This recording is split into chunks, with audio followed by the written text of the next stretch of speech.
I kthemi bisedës që përmendëm më herët në lidhje me aktivitetin, në lidhje me kurset e gjuhës shqipe. A mund të na flasësh më shumë si lindi ideja çfarë përkraje ka, çfarë mbështetje ke marrë nga autoritetet lokale dhe si mendon ta zgjerosh më tepër këtë projekt. Plus mund të përmendim edhe aktivitetet të tjera në lidhje me komunitetin që ju keni ndërmarrë. Mund na bëni një përmbledhje që ti diskutojmë dhe ti qoftë edhe ti reklamojmë që njerëzit të dinë dhe mbas edhe t'ju afrohen. Atëherë, për sa i përket realitetit irlandez ku unë jetoj, promovimi i book lovers ka shumë rëndësi. Ne po e promovojmë me rrjetet sociale, po e promovojmë edhe me network, me fjalë, me njohje, pra personave që ju thon personave të tjerë, plus që kemi edhe book lovers janë kurset gjuhës shqipe, jo vetëm diskutime mbi një libër të caktuar. Liliana, jemi të interesuar të dëgjojmë për sa i përket iniciativës së gjuhës shqipe që transmeton traditat dhe ruajtjen e gjuhës në Irland. Sa kurse janë ofrohen? Je e para që i bën këto kurse? Pikë pari, si është pritur nga bashkombësit tanë dhe me sa di unë, ka lind kjo nga eksperienca që ke pas në Itali, apo shikoje mungesën e mundësive dhe ofrimit të gjuhës shqipe në Irland? Atëherë, ideja për të nisur kurset e gjuhës shqipe në komunitetin e Irlandës ishte një ide që kishte lindur si nga unë personalisht edhe nga komuniteti aktiv, akoma i pa formalizuar, i pa organizuar si organizat ose shoqër në muajin qershor. Pra, pjesa e komunitetit aktiv të Dublinit, duke krijuar një takim të posaçëm për personat që janë të interesuar për mësimdhënien e gjuhës shqipe në diasporë, krijoi një grup që diskutoi në të gjitha drejtimet. Dhe aty u krijoi njohja midis personave të interesuar. Një nga ato persona të interesuar ishte edhe Ariana, që është mësuese vullnetare e kursit shqip bashkë me mua. Ndërkohë që shoqata po formalizohej dhe u krijua në korrik, pra Organizata e Shqiptarëve të Irlandës, AKAI quhet, ne të dyja thamë, ndërkohë që shoqata formalizohet dhe vazhdon rrugtimin e saj për realizimin e kurseve të gjuhës shqipe, unë i thash me eksperiencën time në Londër si book lovers, kam dëshirë dhe e shoh të mundur të realizohet një book lovers në Irland, në Dublin. Dhe nga një qershori që ne u mblodhëm për gjuhën shqipe nga komuniteti aktiv që u bën shoqat, deri në gusht ne u diskutuam me njëra tjetrën, u interesuam, bashkëbiseduam dhe realizuam takimin dhe themelimin e book lovers në gusht të 2025-s. Dhe book lovers pjesëmarrëse themeluese ishin ato nëna që ishin dhe ke takimi komuniteti që dedikoheshin gjuhës shqipe dhe nëna të tjera që edhe pse nuk ishin atë ditë donin që të fillonte mësimi i gjuhës shqipe. Përveç book lovers, çfarë aktivitetesh tjera? Ju merreni me përkthime apo jo punoni si përkthyese? Atëherë, unë punoj na trego pak për llojin e problematikave që has për sa i përket përkthimit nga shqipja në anglisht, apo bëni edhe përkthim në italisht? Atëherë, unë përkthy edhe në gjuhën italiane, sepse kam punuar në Itali si ndërmjetëse kulturore për fëmijët shqiptar të Pra, interpreter, jo përkthyese letrash. Interpreter je përkthyese e gjuhës së folur. Live, pra. Po, face to face, proprio ball për ball e gjuhës së folur në kohë reale, pra. Tjetri flet ti përkthen. Dhe kjo bëhet stimulant. Përkthyes stimulant. Përkthyes thuhet on site, face to face. Dhe konsekutiv. Pra, me fjali të shkurtra ti përkthen. Paralelisht me fjalë. Flitet në ju përkthen. Ju përktheni në gjykata, në spitale. Fushat që unë mbuloj janë drejtësia, pra konteksti legal, edhe mjekësia, konteksti i shëndetësisë. Në spitale, në klinika, në konsultime. Ka ndodhur që edhe në takime me prindër në shkolla, ose takime me grup, me fjalë specialistës për fëmijët në shkolla. Kjo është puna. Si do ta karakterizoja me dy fjali llojin e problematikave që hasen, për cilat ju duhet përktheni? Kanë të bëjnë me krimin familje, kanë të bëjnë me problematika ligjore, emigracion, kanë të bëjnë me çështje të trafikimit të ndryshëm, çfarë llojesh? Ka të bëjnë me Drejtësia ka të bëjë me fushën ligjore të ardhjes së imigrantëve në Irland, Pra emigracion. Emigracion, pra për emigrantët që vinë në Irland, pra në hapin e parë që ato kanë me shtetin irlandez, ndërsa ana mjekësore ka të bëjë me vizita të ndryshme për patologji të ndryshme, ndodh në spital, ndodh në klinika, për që kjo është me i fjalë, ose në shkolla, po më rrallë ka ndodhur për momentin në shkolla, në takime prindër me i fjalë. Liliana, më thej që flet 5 gjuhë? Atëhere, unë kam njohur 5 gjuhë dhe flasë rrjedhshëm me kompetencë të folur dhe të shkruar 3 gjuhë, shqip, italisht dhe anglisht. Po edhe inxhiniere, se s'na the asgjë për sa i përket backgroundit, i ke mësuar në Shqipëri, i ke mësuar jashtë Shqipërisë këto 3 gjuhë, backgroundi jot më duket është, ju keni studiuar për inxhiniere, nuk e kam të saktë, mund të na tregosh pak? Atëherë, gjuha shqipe kuptohet që studiuar në Shqipëri edhe niveli gjuhës shqipe ka të bëjë edhe me arsimin tim të lartë. Unë kam mbaruar shkollën e mesme në Vorë edhe shkollën e lartë në Institutin e Lartë Bujqësor, sot Universiteti Bujqësor. Ndërsa gjuhën italiane e kam studiuar pasi vendosa të emigroj në Itali. Pra, para se të emigroja në Itali, bëra kurs privat me pagesë në Durrës dhe mësova gjuhën italiane. Ndërsa në Itali duke punuar në sektorin turistik, si assistente alla direzione d'albergo ose segretare në hotel që njihet më shumë si figur, studiova gjuhën gjermane sepse kishte shumë turist gjerman. Edhe kështu hyri dhe gjuha e tretë. Edhe rusishte që ne kemi studiuar në shkollë, hallova rusishten në shkollën shqiptare, si lënë të huaj, shumica shqiptare, Prezion, ka studiuar rusisht dhe unë kam studiuar 10 vjet, nga klasa e 5 deri në vitin e 2 në fakultet, në shkollë të lartë. Pra, u bën sa? 4? Si të ndihmuan në Itali? Ishte një farë ndihme në emigrimin e parë në Itali, se mos gaboj ke hapur të një organizatë në Itali? Nuk është eksperjenca parë, iniciativa parë që merr në Irland. Ke eksperiencë mjaftueshëm në këtë fushë, besoj. Atëherë, gjuha shqipe ndihmon shumë në gjuhën italiane, jo vetëm përveç faktit historik që kemi shumë fjalë të përbashkëta, po edhe theksi, struktura e fjalisë janë më të ngjashme, si thoshte folura e gjuha shqipe me gjuhën italiane. Ndërsa, për sa i përket aktivizimit ose rëndësisë në lidhje me gjuhën shqipe në Itali, në një mbledhje prindërish të fëmijëve, kur vajza ime ishte në prag të klasës së parë, ishte sapo krijuar komuniteti evropian dhe në këtë mbledhje prindërish u tha, fëmijët kanë të drejtë të studiojnë një nga 4 gjuhët europiane. Kështu që zgjidhni ju si prindër kë dëshironi të zgjidhni një nga këto të gjuhë, anglisht, gjermanisht, frëngjisht edhe italisht, se nuk gabet spanjisht. Edhe unë direkt mas mbledhjes shkova te sekretari e shkollës i thash, po sikur këto fëmijë të mësojnë dhe gjuhën e vetme që nuk është në program, as nga Europa dhe as nga shteti italian, edhe sekretari tha, po, tha mund të interesohesh, dhe unë pas një viti burokratik, ke servizi sociali, ke komuna, ke shkolla, e të gjitha bërat mundur të hap kursin e gjuhës dhe kulturës shqiptare në ambient shkollor për fëmijët shqiptarë. Një herë në javë, të shtunë mbasdite, nga tetori i 99-s deri në qershorin e 2000-shit, dhe pastaj u përsërit vit për vit kjo eksperiencë. Dhe kjo eksperiencë bëri që këto fëmijë dhe vajza ime sot, bashkë me ato të tjerë që ishin aty, të flasin shqip, të shkojnë në Shqipëri me partnerët italian, të kolfejnë edhe me nun, të jenë aktiv, të jenë able, si thuhet anglisht, të bëjnë ciceronin në Krujë, të bëjnë ciceronin në Tiranë, pra të kenë dëshirë dhe kënaqësi t'ju tregojnë vendin e tyre partnerëve ose edhe turistave, sepse shqiptarët sjellin plot edhe miqësi italiane me fjalë në Shqipëri.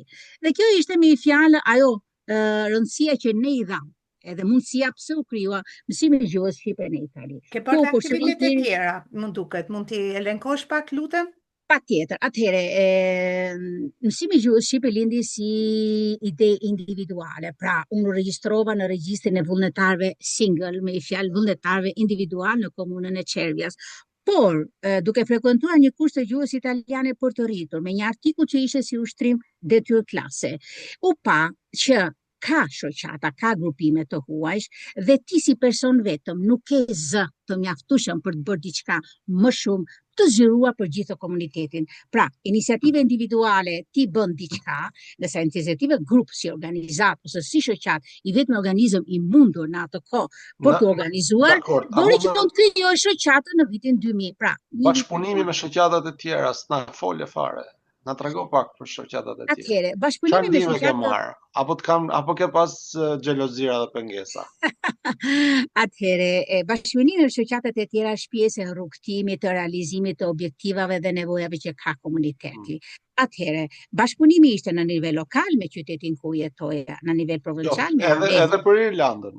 Jo vetëm për Po, flasim akoma për Italinë, se është më e madhe, më e zgjuar Italia. Rjetëzim, pra grup ose network ose rrjet me fjalë në nivel rajonal. Atëherë, në nivelin lokal ishim ke konsulta volontariatit të qytetit që unë jetoja në Çervja. Në nivel provincial ishte Ravenna Solidarità, grupi i shoqatave për integrimin social të emigrantëve italianë të huaja ose miste, dhe në nivel rajonal ishte dhe rjetëzimi i shoqatave shqiptare, rjeti fare, Forum Asociacione Albanese Emilia Romagna. Pra u bë një rjetëzim edhe në nivel shoqatas shqiptare të regiones Emilia Romagna. Dhe një tjetër rjetëzim intreqi që ishte rjetëzimi i shoqatave të grave italiane dhe të huaja në lidhje me çështjet e grave. Pra, janë disa rjetëzime të vetëm shqiptare rjeti fare dhe të italian ose të huaj shoqata singole dhe gjithë bashkë në Ravenna Solidarità ose rjeta kundër racizmit dhe ksenofobisë ose rjeti Rompe i Silencio, thyej heshtjen, sepse ky aktivizim ka të bëjë me gjuhën, ka të bëjë me identitetin, po ka të bëjë edhe me të drejtat dhe detyrat. Dhe gjithë ky aktivitet 360 gradë që ne kemi pas një sit www.integramocinsieme.com dhe tani nuk është më, po është një faqe Facebooku me vitet e fundit të shoqatës, tregon që të gjitha janë të ndërlidhura dhe rjetëzimi dhe aktivitetet janë nga natyrat më të ndryshme. Dhe çfarë vlerë solli rjetëzimi, çfarë vlerë shtoi apo kot argjim kohë?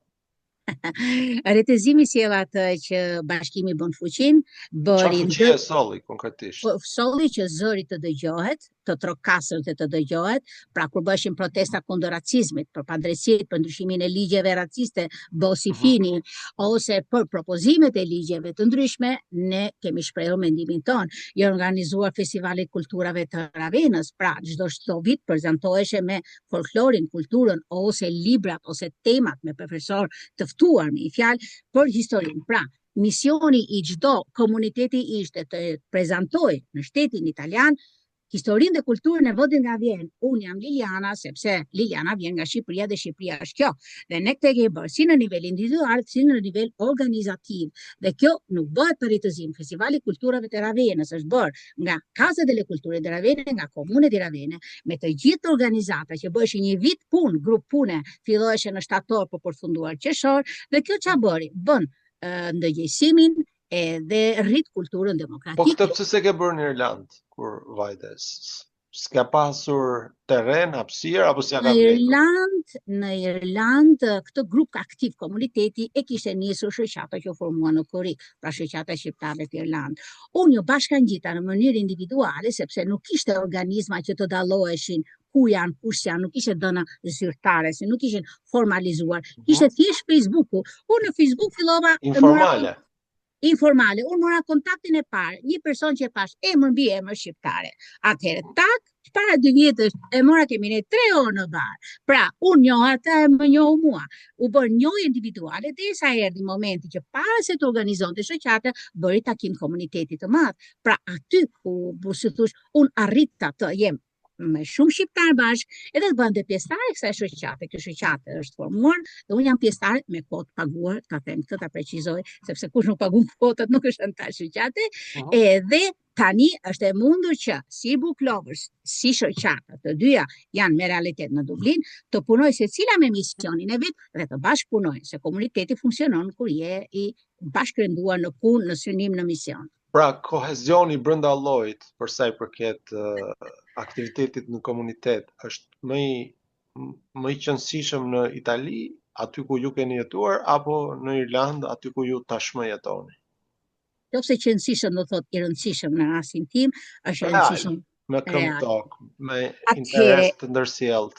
Është real, edhe për Irlandën unë jam më optimiste, sepse Italia në fillim ishin të gjithë pa përgatitur për të bërë kohezion. mënyra si emigronin, pa liqë dhe mënyrë individuale dhe jo të strukturuar dhe racizmi që kishte shteti italian në vitet e para për komunitetin shqiptar, nuk ndihmonte. Shqiptari largohej, Ishte shqiptari racizëm, jo vetëm komuniteti, por edhe shteti, apo komuniteti nuk ishte aq shumë racizëm sa shteti? racizmi flas ke mediat, ke televizionet, ke gazetat, po racizëm, jo vetëm diskriminim. Diskriminim ka edhe brenda vendit, veriu me jugun, komshiu me komshiu, fshati me qytetin. Diskrimimi është një grad më e ulët, më e lehtë. Racizmi është më e fortë, sidomos është në sistem ligjor. Dhe ju këtë gjeni, e keni prekur në Itali, nga shteti, nga strukturat e shtetit. Prekur në Itali jo nga dhe njerëzit e përditshëm. Edhe tek njerëzit, sepse reflektohet, shteti influencon tek dihet ajo punë. Por, sido që tjetë, kjo bëri që shqiptarët në rang familjar, siç e thash, jenë të bashkuar, po edhe në rang jo familjar të ndihmojnë njëri tjetrin. Nuk ka shqiptar që nuk ndihmon tjetrin. Nuk është shumë ka frikë të zgjerohet në rrethin e njohur me shqiptarë të tjerë, ama atë që e njeh ndihmon, është e pamundur mos të ndihmohet. Dhe kjo na ka mbajtur biles në Itali. Po pse ishim jetim, nuk kishim shtet. Nga ana shtetit ton, ne ishim jetim. Ne ishim të braktisur, nëse dikush britesh, gjitha shteti do t'i bëj.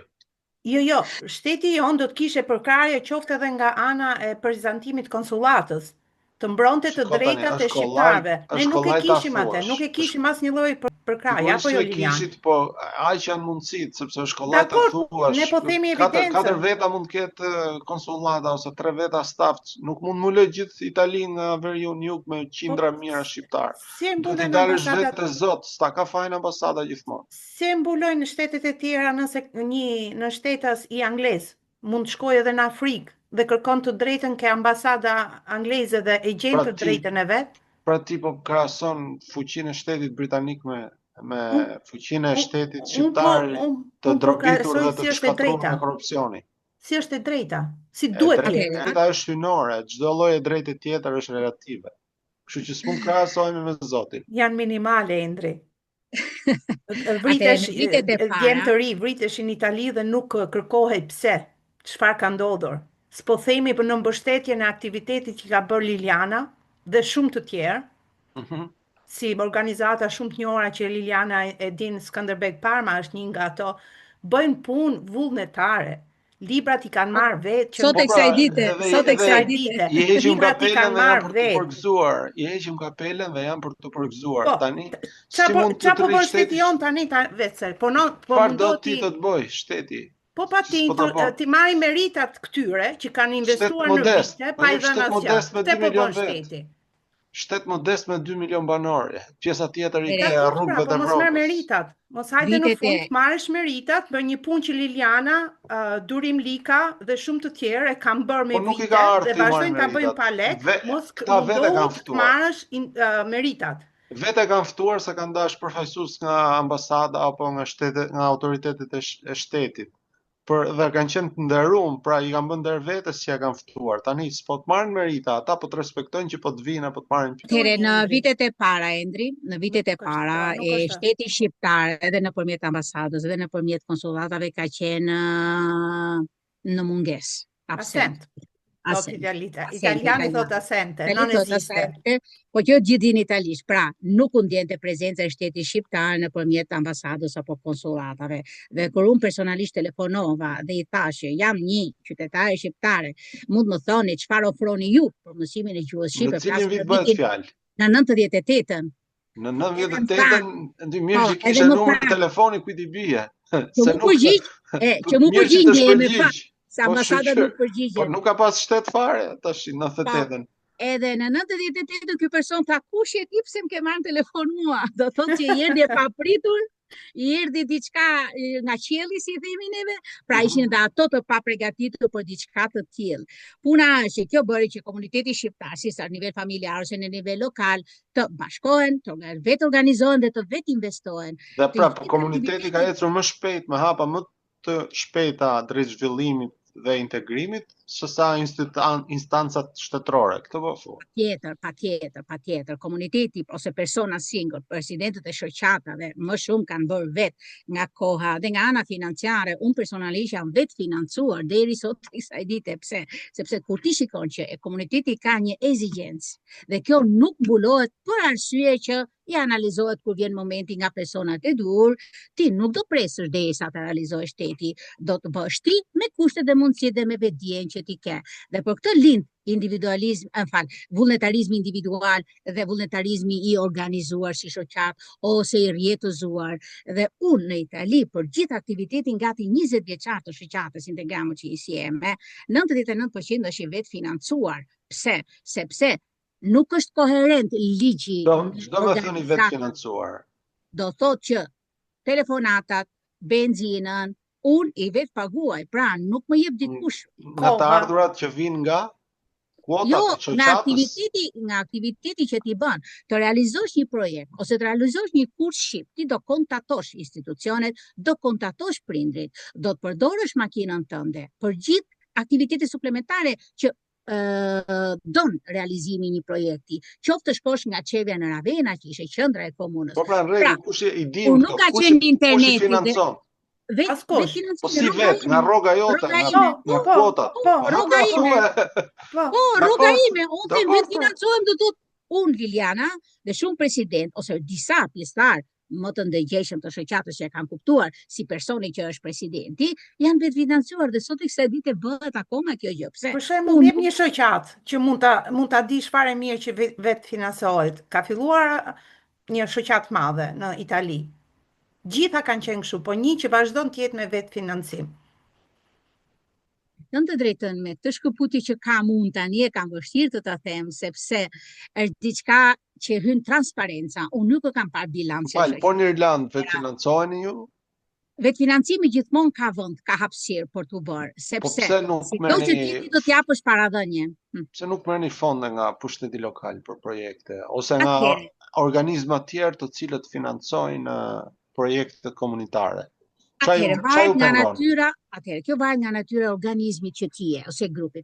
Shoqata që lindi në korrik e ka këtë drejtë dhe mundësi, sepse është formalizuar, ka kod fiskal është e regjistruar. Pra, po shoqata e re, ajo ka lindur, e strukturuar dhe e ka këtë aftësi dhe mundësi ta bëjë. Dhe unë si pjesëtare kam marrë pjesë në mbledhjet, e di si funksionon edhe mundësitë që ka. Ndërsa në rastin e Book Lovers dhe financimi është i vogël. Pse? Sepse ne po bëjmë një kurs të gjuhës shqipe, do mblidhemi një herë në 4 muaj edhe ne. Pra, vetë financohesh për lekët e rrugës, për librat që ti përdor, për fotokopet, për tonerin e stampat tënde, janë të vogla këto shpenzime. Ta sqarojmë pak, bëni kurse të gjuhës shqipe edhe në Britani apo vetëm në Irlandë? Jo, në Irlandë, në Dublin. Sepse me sa diun këtu bëjnë organizata të tjera kurse të gjuhës shqipe.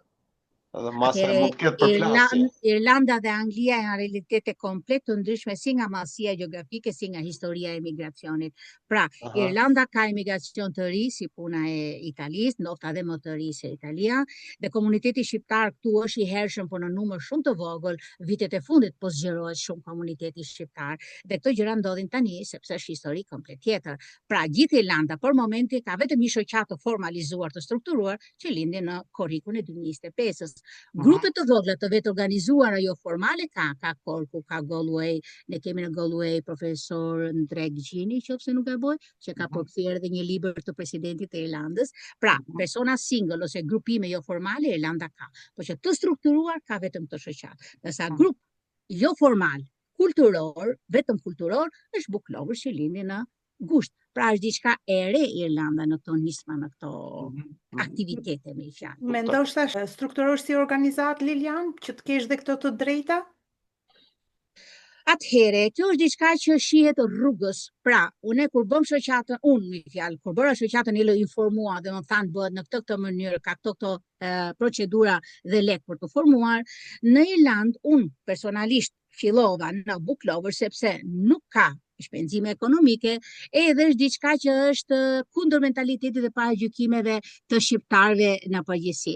Pra, ti kur bën një organizëm thjesht kulturor, ku banalmente detto me fjalë, nuk hyn leku në mes, sepse ka shumë paragjykime me lekun, atëherë unë mendova të bëj një organizatë që ka rrugët e hapura nga çdo paragjykim, është shumë efikase, shumë rëndësishme dhe vetë financimi ekonomik është i ulët në këtë rast. Na pa nuk paguhemi, po na dytë edhe ato lekë që ti do nxjerrësh nga xhepi si gjithmonë, për momentin janë shifra shumë të vogla, simbolike, nuk është ky problemi me fjalë. Ndërsa në të ardhmen duke parë rëndësinë, interesin, domosdoshmërinë që ka, pse jo, ajo është diçka që shikohet në rrugë e sipër, siç u pa në Itali, bëhet edhe këtu.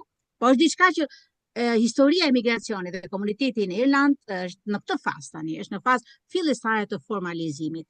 Qa paragjykimesh ka dhe qa tendence ka ndërmjet qoftë individëve, po edhe organizatave shqiptare për të përcjellë gjuhën dhe kulturën shqiptare, do të jetë ky synimi i tyre, por ndërkohë, me sa dim, unë e para mund ta konfirmoj që ka kontradita ndërmjet individëve dhe organizatave. Ka një farë si smire ose një farë konkurrence, ndërkohë që fitesa nuk është aq e lartë.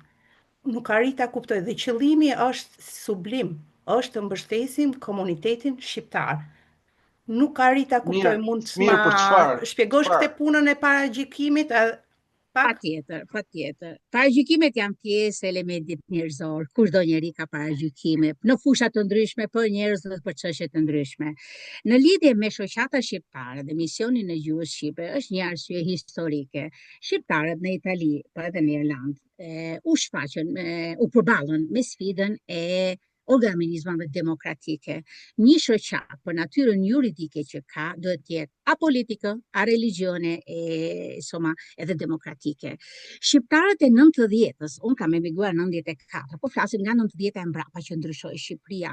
Nuk e nuk u njifte bota fare, me fjalë, ne kemi qenë të mbyllur, të e dim të gjithë me fjalë, kemi njohur botën shumë pak nëpërmjet librave, programeve televizive, ato që lejoheshin. Pra, shqiptarët nuk njihnin as botën dhe as demokracinë. Dhe të gjithë ato individ që krijuan shoqata, i krijuan se ishin vetëm organizëm që ty të bënde të kishe zë. Ama nuk ishin gati, ne u formuam, u trajnuam rrugës, me eksperiencë, me të gjitha. Dhe xhelozia dhe invidia që janë ndjenja njerëzore, po që në sasi, il margine, më i pakultuar je, më xheloz dhe më ignorant je, aty del tash i fakti, komuniteti shqiptar, përveç nevojave bazë të një pune dhe një shtëpie, e atë sigurisht dhe të ardhmën e fëmijëve, vetë si persona, sa kohë japin vetë kulturimit, që me gjuhën e vendit të vjen, dhe me sy dhe nga Shqipëria, ne çdo gjë i bëjmë i fjalë paralelisht, unë mësoj integrohem në Irlandë, po mësoj shoh dhe shëndon në Shqipëri, e njëjta gjë edhe në Itali ose në shtet tjetër. Pra, kjo do thotë është një analizë veçantë që mund ta bëjnë sociologët ose ekspertët, sa kohë dhe rizorse ekonomike harxhon komuniteti shqiptar për vetë kulturimin, pra për vetë demokratizimin. Ne kemi mungesat të, si puna dhe e fis. Unë jam brezi ateist, unë shkoj në gjykat edhe i them, unë do të bëj affirmation, sa që një gjykatë e djebilës më tha, si ka mundësi ju duk çudi që unë nuk betohem në Kur'an ose në Bibël. Në fakt ti jeni ateiste me qëra fjala? Po, unë jam ateiste sepse unë jam datlinja 67. Jo, s'ka të bëj datlinja në këtë mes, ka të bëj unë kam lidhur në kohë që Shqipëria, unë kam lidhur në do thot, më falë se ju jeni shumë i ri, më bie shumë keq. Atëherë, në 67 ndoli ligji që Shqipëria u shpall shteti para ateist në botë. Po ato mund të shpallin edhe fluturo papa, po është puna që nuk ka vlerë. Atëherë ligji në atë shtet që kemi qenë neve, i kishte jo vlerë, po shumë vlerë. Pra këtë ka bëj kontesti ku del ky ligj në shtetin që doli. Pra ne ishim një shtet ateist dhe i vogël që po të kishe kuraje të reagoje ndryshe ose një mendim ndryshe, të sillte burgun, të sillte persekutimin. Ju mendoni që e ka fajin dhe përgjegjësinë shteti që ju sot keni përfunduar ateistë? Unë nuk akuzoj njeri, sepse ne si persona tash europian, me ato kulturë që pato mundësi të merrnim gjatë rrugtimit tonë në Europë, është që nuk është puna të akuzosh. Çdo gjë që ndodh ka një arsye, vjen nga sheku çdo gjë. Nuk e ka fajin ose meritën vetëm një president ose një governo, ose thjesht 10 vjet, 20 vjet. Që se ka përgjithësi shteti e ke vetë. Atëherë, unë po analizoj këtë gjë. Pra, ne erdhëm një brez pa kulturë demokratike edhe pa kulturë fetare të shkruar, të thënë, të shprehur, e kemi marrë indirekt si edukat familjare, po që jo të shprehur në emër të Zotit ose për Zotin. Pra, ne u ndodhëm në vendin ku është Papa, në Itali, në rastin konkret, vend katolik, pra, gati 100% katolik, edhe pa kulturë fetare dhe pa kulturë demokratike, se Italia nuk mund ta marrësh që është demokratik. Që demokracia është nga 2010 është tjetër. Ai arrit në Vor tani, deri në Vor vite raj 1, raj 2, raj 3, sepse e kalote Vorën e shkote deri në Tiranë. Nuk u shikonin. Tirana e shikonte me modifikime të palishme ke aparati televizorit. Ndërsa Vora shikonte vetëm Jugoslave dhe me miza. Vetëm kanalet jugoslave. Kështu që unë nuk e kam parë kanalet italiane. I kam parë mbasi u martova në Durrës, në atë ishte po ndryshe në Shqipëria, pastaj ai ishte më ndryshe.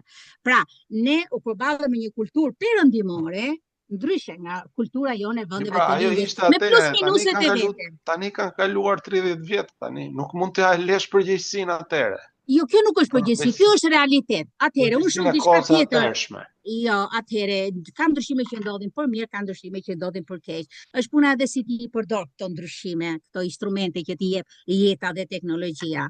Ne sot jemi në një shtet, unë jam në një shtet demokratik në Dublin, pra 30 vjet ka ndryshuar edhe Irlanda dhe Italia, edhe Shqipëria. Ama kontakti mediatik, teknologjia bën që këto shqiptar të lidhen më shumë me Shqipërinë, jo vetëm shkojnë fizikisht. Do të thotë që influenca e kulturës demokratike shqiptare e influencon ke kultura demokratike e komunitetit shqiptar. Nuk po merremi vesh më duket tani. Këto jam dakord me këto. Këto janë të përgjithshme. Nuk juve thatë që jeni ateiste sepse jeni si rezultat i imponimit regjimit.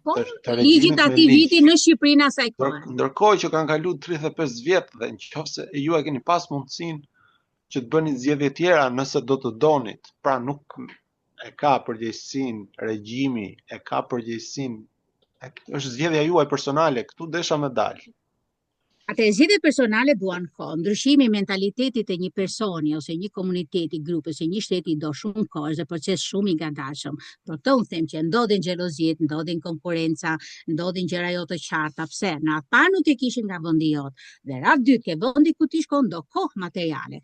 Unë ndjem personalisht me fat që për zgjedhjen që bëra unë dhe bashorti im, duke pasur një fëmijë, njëri të punoj kohë të plot gjithë vitin. Tjetri, unë, si isha në zonë turistike, vendosa që të punoja vetëm në sezonin veror dhe gjatë dimrit paktën vetëm shtunë të diel, pra unë nga e hëna në të premte kisha kohën e lirë. Në Itali? Në Itali. Në Irlandë shumë e vështirë ta përballosh standardin e jetesës duke punuar. Endri desha ta pyes, jo e kisha kjo që personalisht për sa i përket përqasjes dhe paragjykimeve që folëm, se nuk e çum deri në fund këtë mendim. Ekziston paragjykimi dhe përqasja jo e drejtë në shumë raste brenda organizatës, ndërmjet organizatave, dhe kjo pasqyrohet edhe ke njerëzit. Si është përqasja, si ka qenë më saktë dhe si vazhdon të jetë përqasja e komunitetit shqiptar përkundrejt këtij fenomeni. Pse? Shumë shqiptar thonë, unë nuk përqasem me atë organizatë se ato e bën për fitimin e vet. Ndërkohë që nuk është ndonjë fitim aq i madh sa të mbajnë jetesën. Dhe shërbimi në shumë raste për shqiptarët ofrohet falas, dhe gjithsesi ato nuk pranojnë të bëjnë pjesë ose të sjellin fëmijët për mësimin e gjuhës shqipe. Si ka qenë realiteti në Itali, pse ndodh ky fenomen dhe si e mendon ti dhe çfarë sugjeron si duhet jetë? Atëherë, në atë parë të listës së paragjykimeve nuk është vetëm fakti që e bëjnë përfitim, por është fakti që ato merren me politikë. Pra, ka shoqata që janë të lidhur me politikën. Kthehemi në origjinën e organizmit që ne na jepet mundësia të krijojmë ose të përdorim në emigracion. Organizatat, shoqatat janë të natyrës jo politike, demokratike, jo religjioze. Këto persona, nëse nuk e kanë të qartë që në statut që ti po bën një organizat që nuk ka të bëjë me këto gjëra, pra do partiti, bëje ka mënyrë tjetër, do të bësh organizëm fetar, ka rrugë dhe organizma tjera, ke qartësia e organizmit që ti krijon. Pra, ke vetë kulturimi, për çdo gjë, unë mbaj mend në Shqipëri, është teoria, pastaj është praktika. Ti duhet informohesh për atë që ke ndërmend të bësh. Dhe unë personalisht u informova, ma dha komuna, ma dha informacion, ma dha asistencën me ekspertët e fushës së vullnetarizmit, qofshi vullnetare individuale, qofshi shoqat. Kur ti informohesh dhe formohesh për këtë organizëm që të jepet, ose duhet ta përqafosh se vetëm ai është, të paktën informohu, trajnohu. Këto persona që nuk e bëjnë këtë gjë, hyn edhe në sensin e mirë të fjalës në konflikt me veten, me konsilin direktiv që është grup më i ngushtë, pa llogarit me gjithë shoqatën dhe gjithë komunitetin, dhe del kulti i individit. Nuk është që të gjejnë shqiptar të ketë kult individi nga një qytet të me kult individi. Apo është e drejtë, nga është kjo është e shkuara. Kjo është e shkuara jonë. Pra, i del një detyrë dyfish do qytetari shqiptar në Europë, jashtë kufive të Shqipërisë, të njohë ligjin, të njohë kushtet me fjalë kulturën e atij vendi, të punojnë bashkë. Unë kam punuar gjithmonë me ritëzim, qoftë me italian, qoftë me tuaj të tjerë, që të dim çfarë mund të bëhet, të kursejnë sa më shumë kohë, lek edhe energji njerëzore, sepse ka shumë kontraste. Atëherë në të mirën e përgjithshme, nënat sidomos, do të them këtë gjë, shumë gra kanë përballuar me fjalë shumë vështirësi për hir të fëmijëve, edhe burrat, sepse ka maskilizëm shqiptarët, shumica shqiptarëve kanë president burra me fjalë. Por është fakti që shumë e vështirë të realizohet kjo gjë. Dhe kushdo që bën vullnetarizëm, qoftë individual, qoftë në grup, unë personalisht i them të lumt. Ama se si e bën, sa gabon, ka tjetër element demokratik. Çdo vit bëhet një bilanc misioni, pra objektivat e realizuara, dhe një bilanc ekonomik. Dhe kjo transparencë, këtij bilanci i thjesht fare, se shpiton e bëjmë që gjithë, dhe si person çdo vitri, gjithsesi nga ne bë bilancin e vet me fjalë. Kjo gjë bëhet edhe në organizëm, pra, bëj një bilanc, pata këto plane, këto objektiva realizova këtë. Pse su realizuan, pse u realizuan, o ke bërë më tepër, sqarohen. Edhe ekonomiku, këto aktivitete, ne kemi pas këto hyrje, këto dalje. Kemi pas vetëm dalje, i kemi mbuluar ne, dhe këtu del vetë financimi, se nuk e hyrje, nuk e në gjendje, nuk është e mundur, nuk e gati, ka një burokraci të papar të marrësh fonde nga komuna që thua, më mirë fus vetë se sa ti marr atje. Po pikërisht, është falas edhe person, gjithsesi ndodhin këto keqkuptime. Keqkuptime ndodhin nga mungesa e transparencës, Rezi dhe Endri. Pra, përdesa persona nuk janë transparencë me vete, që ky organizëm ka këto detyrime, dhe kjo transparencë ty të bën që ti besosh vetes, konsili direktiv, grupit të vogël, edhe gjithë komunitetit, dhe sot me teknologji vjen edhe në internet. Unë me atë organizmin tim të vogël e vejmë çdo gjë në internet, edhe ke kursi shqip, se transparenca krijon besim, besimi krijon konsolidim të organizmit dhe të hap rrugën për të ardhmen. Të hap rrugën për të ardhmen, pra ti mund të krijosh kur ka transparencë. Gabojmë, jemi human, ama me transparencë do thotë që gabove ti, gabova unë, dhash një mendim, tha faleminderit, ose edhe ti faleminderit, krijohet grupi, bëhet grupi. Transparenca, që i bën mirë kujtdo, edhe brenda familje, burr me grua, prindër me fëmijë, më transparencë ka, më unitet ka. Po tjere Zarda, çfarë mendimi ke për fenomenin e paragjykimit në rastet kur njerëzit thonë nuk i bashkohem organizatës Intercultural Network, sepse ato kanë fitimin e vet, kanë interesat e veta?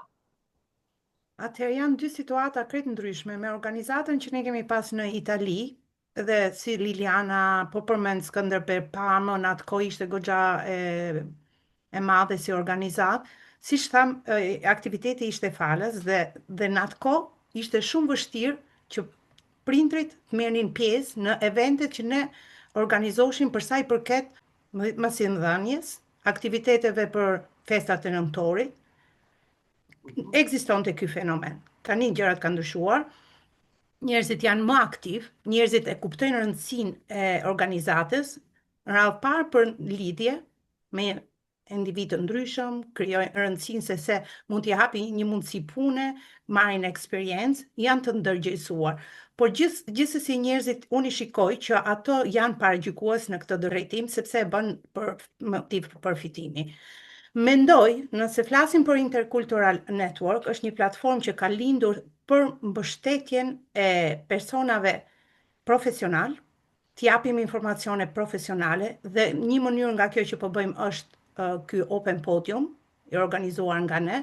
Ne nuk kemi për momentin fonde ose përfitime vetjake, të gjithë anëtarët e bordit dhe kryetari i bordit punojmë dhe ecim në iniciativën tonë, sepse besojmë që diçka sa do të vogël të bëhet për komunitetit është e dobishme. Të gjithë janë të mirëpritur, ne jemi organizatë e re, dhe askush nuk më ka thënë që ne nuk vim ke organizata juaj për këto ose për atë arsye. Unë nuk e kam pasur atë ndjesi. Ne kemi, po bëjmë rrugtimin tonë, siç thotë Liliana, por me një qëllim sublim, ruajtjen, traditat, përcjelljen e vlerave shqiptare. Ky është një ndër qëllimet më kryesore që ka organizata jonë. Mund të zgjerohet dhe njerëzit janë të mirëpritur, të bashkohen, të japin kontributin e vet, pse jo, ne jemi më se të hapur dhe i ftojmë të gjithë. A jeni gatshëm të operoni dhe në Irlandën e Veriut, ne jemi të hapur, unë ja kam propozuar Lilianës. Po, ja kam propozuar dhe Lilianës, por përgjigjja Lilianës dhe ishte shumë korrekte, është rezart, unë nuk jam gati për momentin. Nuk jam puqur akoma. Mbase me organizata tjera ose me individ tjerë, jeni të gatshëm të bashkëpunoni. Ne jemi të kënaqur si kur Liliana të hapi një organizat vetën, ose edhe qofte edhe me kursin e gjuhës që bën, ne do të bashkëpunojmë me Lilianën, jemi shumë të hapur, ti Endri e di shumë mirë sepse organizata e jonë është në ndoshta promovon jo vetëm Lilianën dhe persona të tjerë, ne promovojmë jo vetëm profesional, por edhe njerëz punëtor dhe shumë aktivitete të tjera që janë në vazhdim. Ne jemi në rrugtim e sipër, sapo kemi filluar. Urojmë që shumë kusht na bashkangjitet organizatës tonë, sepse vetëm nuk ecet. Qoftë edhe me një grup të vogël nuk ecet. Unë jam që të jemi të gjithë bashkëpunojmë bashkë, qoftë edhe me organizatat e tjera, qoftë edhe me iniciativat e vogla që ekzistojnë. Jo vetëm këtu, po edhe jashtë Anglisë, si në Itali, në Greqi dhe në Shqipëri.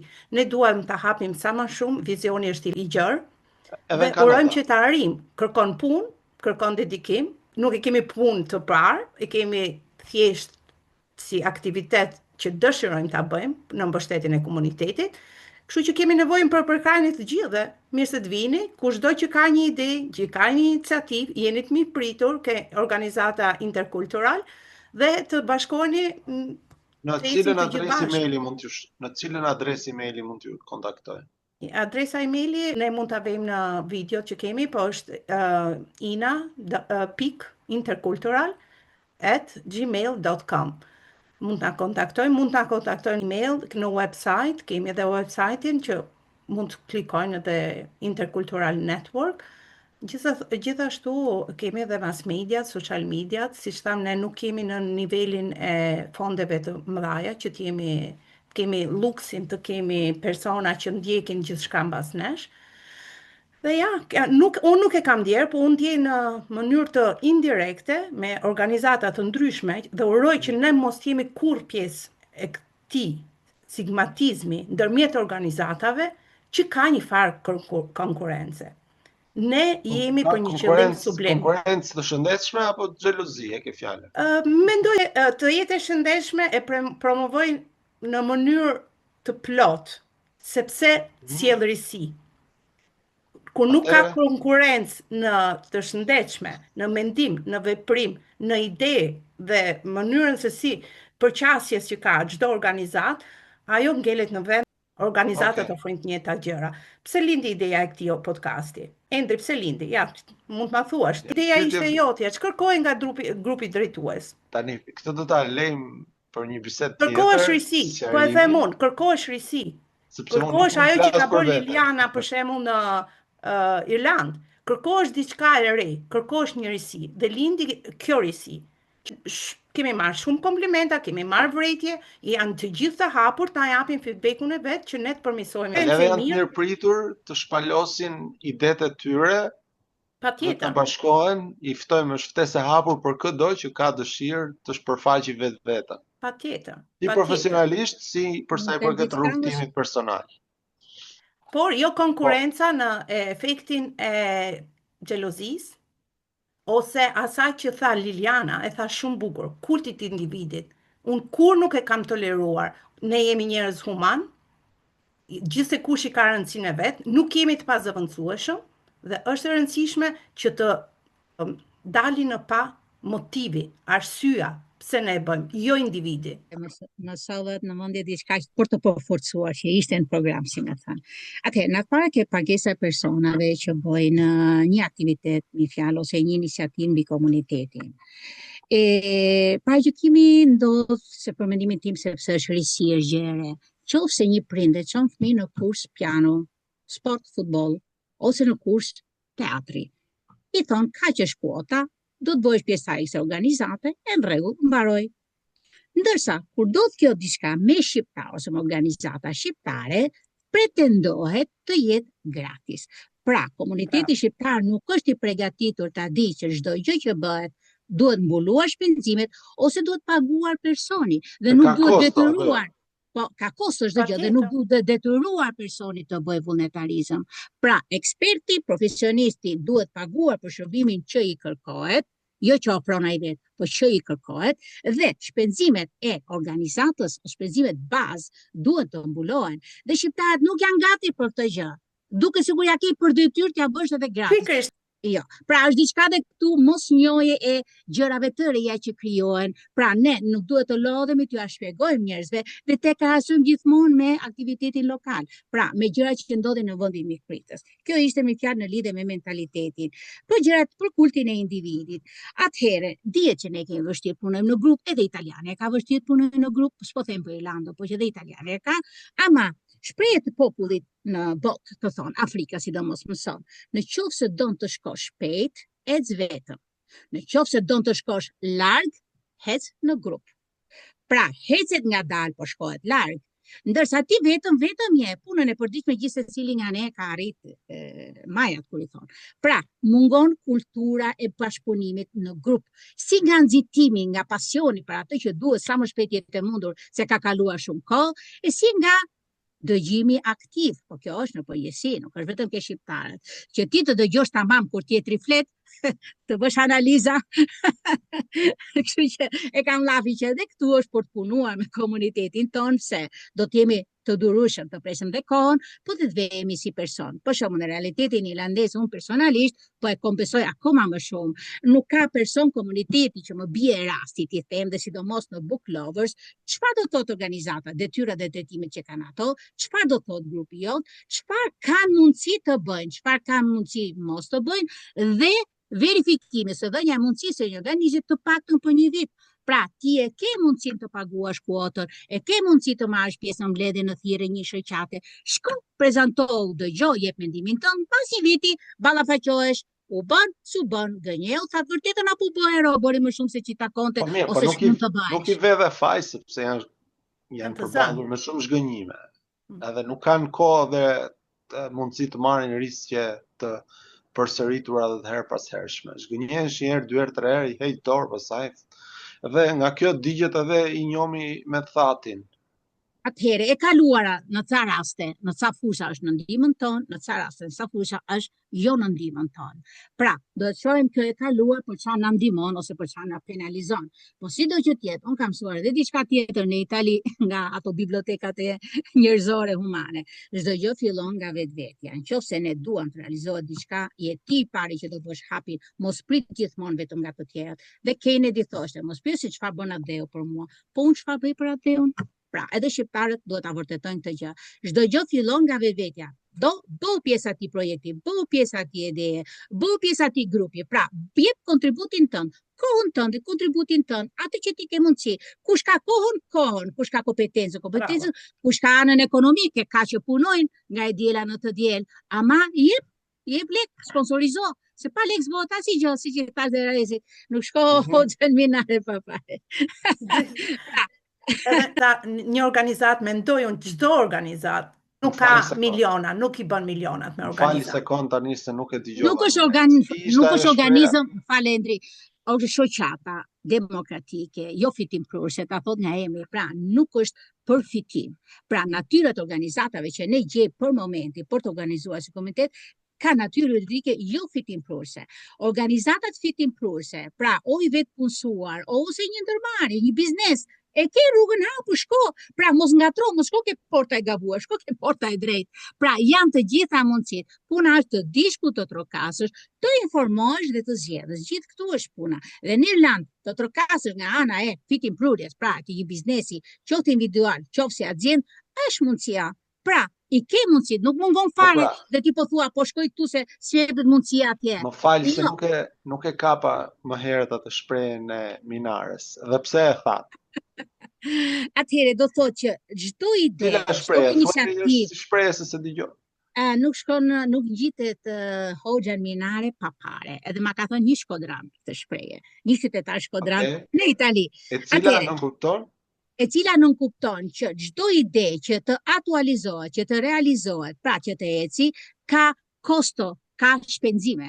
Pra, pa lek nuk bëhet asgjë, nuk mund të ndosh diçka pa lek, nëse nuk futet lek, duke thënë në mënyrë të trashme, të divulguar për pra, masat. do thotë që nëse ne duam të bëjmë diçka, duhet që gjithë bashkë në bazë të natyrës së organizmit ose projektit që lind të bëhet bashkë. Pra, do thotë që ti do të bësh diçka, kaq lek duhet 10 euro, duhet 30, duhet 50. Ja ke kushti jot për shembull, është më tepër ke shpërblimin që ti merr si profesionist dhe shërbimin që jep. Shërbimi jot është i papaguar në vlerë emocionale dhe aty më rrithuar shqip. Duke folur me prindrit takimin e fundit të festave të nëndorit në tavolinë, mbasi marruam festën, ishim në një qendër komerciale që është aty afër. Edhe po i thonim një fjalë që faza e dytë e mësimit të shqipes do bëhet në një fjalë në këtë mënyrë, por fazën e parë, tash ne kemi ofruar dhe mbuluar komplet gratis. Jo po kështu, jo pa ashtu, ne jemi shqiptar, duhet t'japim diçka. Jo, e thash. Sado që ju të jepni nuk e mbuloni dot kur mundimin edhe sakrificën edhe kohën e shpenzuar për të bërë një diçka të re, diçka në distancë, ne dy mësuese do konsultoheshim gjithmonë, edhe të vesh dy shqiptare bashkë, e re dhe me profesion, eksperiencë në Shqipëri, dhe unë më e madhe do thotë që ke më eksperiencë edhe me eksperiencë në Europë, pra në Itali dhe në Irlandë, dhe të bashkosh dy kolege mësuese vullnetare me background kaq të ndryshëm, nuk është e lehtë. Vetëm kaq të ulesh të punosh bashkë dy persona kaq të ndryshëm nuk është e lehtë. Plus që s'kishim libra se ngelen në ambasadën e kanë sjell para 2 javësh, e kemi dhënë mësim pa libra. Pra, mësuesja përgatiste programin, masi të më me post elektronike, bëja tu pasazhe teknologjike ta bëjsha për PDF e gati, stampoja dhe e merja unë i çoja. Por që ti do të bësh për një sket. Pra është një punë e padukshme dhe e pa imagjinueshme që prindit nuk e dinë. Po dhe këtu modestamente ju kam thënë, puna është kjo e kemi bërë vetë, eksperimentuam ne, eksperimentuat ju, provuam çfarë shkon, çfarë duhet përmirësuar dhe vazhdojmë. Dhe fakti që ne do vazhdojmë në janar, do thotë që nga të dy palët jemi në rregull, transparent, optimist, motivues për tes përpara. Kjo është e rëndësishme. Po, transparenca fiton gjithmonë. Faleminderit për Open Podium, se nuk dua ta anashkalohet kjo gjë. Shumë faleminderit për këtë mundësi që jepet. Kjo është teknologjia, të dish refuzosh instrumentin që jep koha, jep teknologjia, dhe në rastin e Rezit jam e kënaqur sepse është një kolege aktiviste që ka të njëjtën histori dhe pyetjet dhe mirëkuptimi është më i lehtë, dhe faleminderit dhe Endrit që duke qenë brezi i ri ka pyetje të tjera për të bërë dhe unë jam në gjendje të përgjigjem atyre pyetjeve dhe ndjem e dobishme. Pra, faleminderit Endri, faleminderit dhe juve. Edhe mund të pyesësh akoma më shumë, pa problem. Ja. Kuriozitete lejohen, çdo lloj pyetje është legjitime të bëhet apo jo, sepse sa më shumë njihet realiteti, aq më mirë është për kodon. Nuk kemi të një lloj, edhe është mos e natyrshme të ketë pyetje nga më të ndryshmet. Kështu që nuk ka pyetje të keqe besoj. Dhe nuk gjykoj edhe nuk keni marrë pyetjet me tendencë negative, në fundit ato pretendime apo dyshime janë legjitime dhe ekzistojnë, mos tek unë, të njerëz të tjerë, mendimin dhe opinionet e cilëve e përcjellim nëpërmjet pyetjeve që bëjmë këtu. Po. Unë e marr nga ana pozitive se kurioziteti dhe pyetja sjell vetëm njohuri për të dy palët, edhe fakti që unë me eksperiencën dhe trajnimin tim shpresoj të jem e dobishme me një opinion dhe me një përshkrim sa më objektiv të realitetit, qoftë Shqipëri për meritat që ka, qoftë Itali për meritat që ka, qoftë Irlanda për mundësi dhe meritat që na jep çdo ditë, dhe jemi të kënaqur që jetojmë këtu. Jo unë, por gjithë komuniteti është i kënaqur. Është diçka e padiskutueshme. Edhe ne të gjithë bashk ndihmojmë në integritetin e imazhin e Shqipërisë, se mjaftueshëm po stigmatizohemi nga qoftë edhe nga ana politike, po edhe nga paragjykimet që kemi edhe nga vendet ku kemi emigruar. Domethënë forma e organizimit dhe bashkimit bashk promovon dhe shqiptarët, dhe kjo është diçka që duhet konsiderohet si pozitiv për ju, për gjithë ne. Çdo iniciativë është një pikë në ujë në oqean, por në fund bën të gjithë ujin mbar. Bën një pellk. Ne mundohem Po ti të luajmë thellë rolin i e pasur ambasadorit. me qenie të ndryshme dhe me larmi të ndryshme. Një nga instrumentet që kam përdorur në Itali, pra një nga mjetet ose teknikat për përmirësuar imazhin e shqiptarëve në Itali, që e dim si ka qenë me fjalë, ishte edhe një këngë që quhet Kënga e Nën Terezës dhe kishte dy rrjeshtra në këtë. Kushinapna e ka bashkimin e Matdeti bashkë me Drinin. Pra, faza e parë e bashkimit shqiptarëve ka arritur. Unë këtë këngë kam kënduar në çdo pjesë, në çdo koncert, në çdo event në Itali, edhe qanin. Shqiptarët qanin, dhe sa të huaj vetëm ndjenin zërin dhe thoshin, nuk e kuptoj çfarë thot, po është shumë prekse. Pra, kaloi ajo fazë e shqiptarëve. Faza e dytë është bashkëpunimi. Ne tash jemi njohur, jemi bashkuar, ama ta shohim njëri tjetrin si plotësues, jo si konkurrues. Konkurrues po të rritur jam dakord. Komplementar, desha ta them shqip, se komplementar thuhet në fjalë italisht. Pra, unë jam shumë falendëruese edhe një herë drejt juve, pse hapni një dritare tjetër që nuk e jep dritarja tjetrit. Pra, secili nga ne me atë që krijon në bazë të kushteve, se çfarë është vullnetarizmi ose një ide e tillë, lind dhe vdes në bazë të kushteve të realitetit dhe të kohës ku ti jeton. Kur ti bën diçka konkrete, të studiuar, sjell një vlerë të madhe. Dhe teknologjia bën që ti të vlerë ta ndash në të gjithë globin.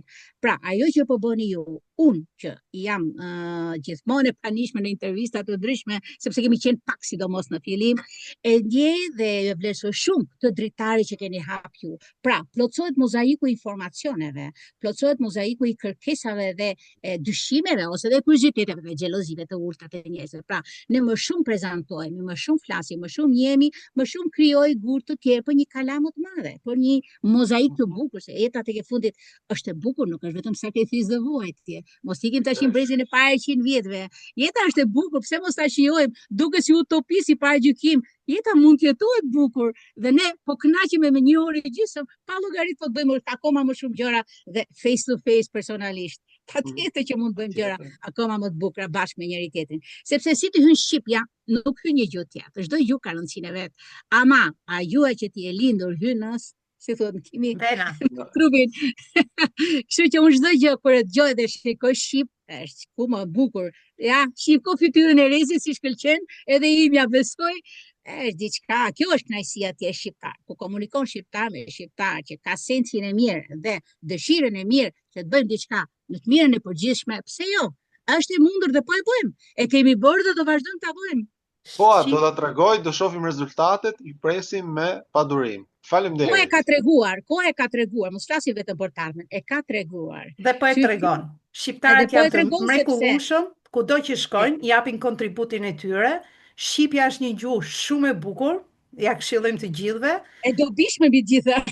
Prandaj themi që të na afrohen, bashkohen me ne dhe të jenë pjesë e kësaj platforme dhe shumë iniciativa tjera. Promovojmë dhe gjithë iniciativat e shumë organizatave në Londër që bëjnë një punë të mrekullueshme në suportin e gjuhës, si aty ku punon Anila, Kadia ose shumë organizata shpresa, programe dhe shumë organizata tjera, bëjnë një punë të paparë dhe të palodhur në kontributin e komunitetit. Lilian, unë mendoj se ne tham konsumuam gjithçka. Faleminderit për pjesëmarrjen. Je një kontribut i vyer për komunitetin në mbështetjen e komunitetit shqiptar dhe ruajtjen e identitetit, kulturës, jo vetëm sot, po edhe 20 vjet më përpara. Jemi të nderuar që morë pjesë në platformën tonë dhe do të mbështesim sa kemi në mundësitë ne, qoftë në këtë iniciativë dhe në iniciativat e tjera për sa i përket përcjelljes së kulturës së Shqipërisë në përballë. Faleminderit për këtë kanal komunikimi, do të rrokasë nesër, ose të hënën më mirë, po ju le pushim nesër, edhe shumë faleminderit dhe për mundësinë dhe për tarmen, jo vetëm atë që bëm sot, po që kjo është kur njihesh, lindin e idera dhe mundësitë për të bërë diçka më shumë nesër. Shumë faleminderit. Faleminderit. Komplimente për gëzime, shqip. Faleminderit. Faleminderit. Miru takofshim. Miru takofshim, po. Miru pa takofshim. Miru pafshim.